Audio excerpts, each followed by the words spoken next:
அஸ்ஸலாமு அலைக்கும். இன்றைக்கி நம்ம சிக்கன் சீஸ் வச்சு தான் சமோசா செய்ய போகிறோம். ரொம்ப ஈஸியாக செய்யலாம். எப்படி செய்யலான்னு பார்க்கலாம் வாங்க. முதல்ல சிக்கனை வேக வச்சுக்கலாம்.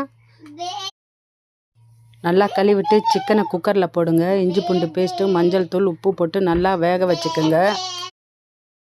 வேக வச்சு இந்த மாதிரி சின்ன சின்ன பீஸாக உதுத்துக்குங்க. இப்போ நம்ம ப்ரெட்டை ஸ்டீம் பண்ணிக்கலாம். உங்கள்கிட்ட ஸ்டீமர் இருந்தால் ஸ்டீமரில் ஸ்டீம் பண்ணிக்கோங்க. நான் இட்லி குண்டாவில் தான் பண்ணிவிட்டு ஓரத்தெல்லாம் கட் பண்ணி எடுத்துக்கோங்க. ரொட்டி உருட்டுற கட்டையில் இந்த மாதிரி ப்ரெட்டை உருட்டிக்குங்க. ரொட்டி உருட்டுற மாதிரி கேஸ் ஆன் பண்ணி பேன் வைங்க. பேனில் எண்ணெய் போடுங்க. வெங்காயம் போடுங்க. வெங்காயம் போட்டு வதக்குங்க. பச்சை மிளகாய் போடுங்க. பச்சை மிளகாய் போட்டு நல்லா வதக்குங்க. சிக்கனை போடுங்க. சிக்கனை போட்டு நல்லா வதக்குங்க.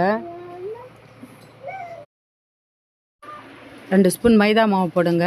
போட்டு நல்லா மிக்ஸ் பண்ணுங்க. அரை கிளாஸ் பால் போடுங்க. போட்டு அதுவும் நல்லா மிக்ஸ் பண்ணுங்க. 1 ஸ்பூன் சில்லி ஃப்ளாக்ஸ், 1 ஸ்பூன் இஞ்சி பூண்டு பவுடர் போட்டேன். நீங்கள் பேஸ்ட்டு போட்டுக்கோங்க. 1 ஸ்பூன் ஆரிகோனை போட்டுக்கோங்க.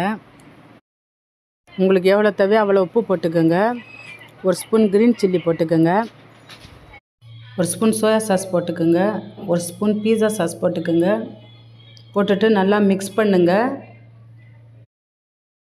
2 ட்ராப் லெமன் போட்டுக்கோங்க. அதுக்கு மேலே போடாதீங்க. போட்டுட்டு நல்லா மிக்ஸ் பண்ணுங்க. இதை நாம் கொஞ்சம் நேரத்தில் செஞ்சிடலாம். அவ்வளோ ஈஸியாக இருக்கும் இதை செய்கிறதுக்கு. கொஞ்சம் கொத்தமல்லி சின்ன சின்னதாக கட் பண்ணிவிட்டு போட்டு மிக்ஸ் பண்ணுங்கள். நான் மொசரல்லா சீஸ் தான் கட் பண்ணி போட்டிருக்கேன். உங்கள்கிட்ட என்ன சீஸ் இருக்கோ அதை போடுங்க. சிக்கனில் போட்டு நல்லா மிக்ஸ் பண்ணுங்கள். 1 முட்டை, மிளகுத்தூள், பால், மைதா மாவு போட்டு நல்லா மிக்ஸ் பண்ணுங்கள். இதை நம்ம ப்ரெட்டு டிப் பண்ணி எடுக்கிறதுக்கு தான். ப்ரெட்டில் சிக்கன் ஸ்டஃபிங் செஞ்சு வச்சுருந்தோம்ல அதை வைங்க. உங்களுக்கு என்ன ஷேப் வேணுமோ அந்த மாதிரி செஞ்சுக்குங்க. ஓரத்தில் தண்ணி தடவுங்க. அப்போ தான் ஒட்டும். லைட்டாக ப்ரெஸ் பண்ணுங்கள். இது ரவுண்ட் ஷேப்பாக கூட செஞ்சுக்கலாம். உங்களுக்கு எந்த ஷேப் பிடிக்குதோ அந்த மாதிரி செஞ்சுக்கோங்க. முட்டையில் டிப் பண்ணி எடுத்து ப்ரெட் க்ரம்ஸில் புரட்டுங்க. எல்லா ப்ரெட்டையும் அதே மாதிரி செய்யுங்க. கேஸ் ஆன் பண்ணி தவா வைங்க. எவ்வளோ தேவையோ அவ்வளோ எண்ணெய் ஊற்றுங்க. மீடியம் ஃப்ளேமில் வைங்க. ஹை ஃப்ளேமில் வைக்காதீங்க. லைட்டாக ப்ரௌன் ஆனவுடனே எடுத்துருங்க. என்னோடய ரெசிபி பிடிச்சிருந்தா லைக் பண்ணுங்கள், ஷேர் பண்ணுங்கள், சப்ஸ்கிரைப் பண்ணுங்கள்.